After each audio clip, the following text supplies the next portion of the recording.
12 ज्योतिर्लिंगांपैकी 8वे ज्योतिर्लिंग असलेल्या औंढा नागनाथ मंदिर येथील मंदिराचं हेमाडपंती मंदिर आहे आणि याच मंदिराची आता डागडुजी सुरू आहे। या डागडुजीचं काम जे आहे ते पुरातत्व विभागाने हा पुढाकार घेतला आहे आणि त्यांच्या पुढाकारातून या ठिकाणी हे काम सुरू आहे।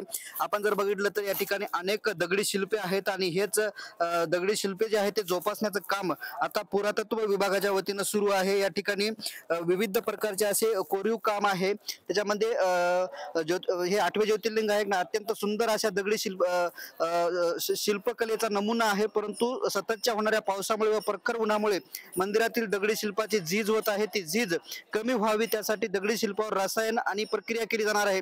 या कामासाठी पुरातत्व विभागाकडे शासनाने निधी वर्ग करून हे काम हाती घेण्यात आलेलं आहे।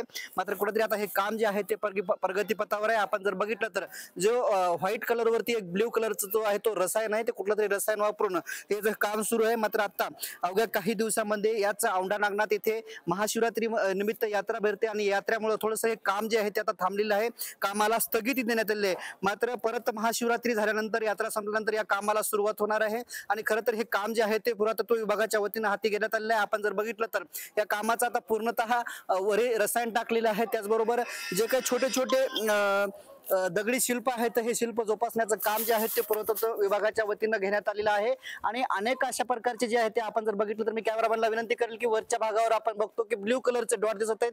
ते ब्ल्यू कलरचे डॉट जे आहेत ते रसायन आहे आणि त्याच रसायनाच्या वतीने जे आहे ते हे जे पावसामुळे सतत होणारी जी गळती असेल, त्याचबरोबर उन्हानं पडणारी जे काही त्याच्यावरती क्रॅचेस असेल, याचा बचाव व्हावा म्हणून हे काम सुरू करण्यात आलेलं आहे। काम जरी आता प्रगतीपथावर असलं तरी काम तात्पुरतं स्थगित करण्यात आलेलं आहे, कारण की अवघ्या काही महिन्यामध्ये आता या ठिकाणी महाशिवरात्री असते आणि महाशिवरात्री निमित्त यात्रा भरते आणि या यात्रा संपल्यानंतर पुन्हा एकदा याच कामाला जे आहे ते सुरुवात होणार आहे आणि याचा पुढाकार जे आहे ते पुरातत्व विभागाच्या वतीने घेण्यात आल्याची माहिती आपल्याला मिळालेली आहे।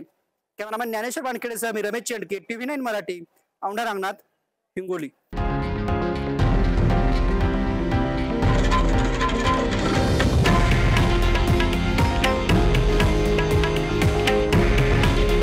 हे आहे देशातील नंबर 1 न्यूज नेटवर्क आणि आपण पाहत आहात TV9 मराठी।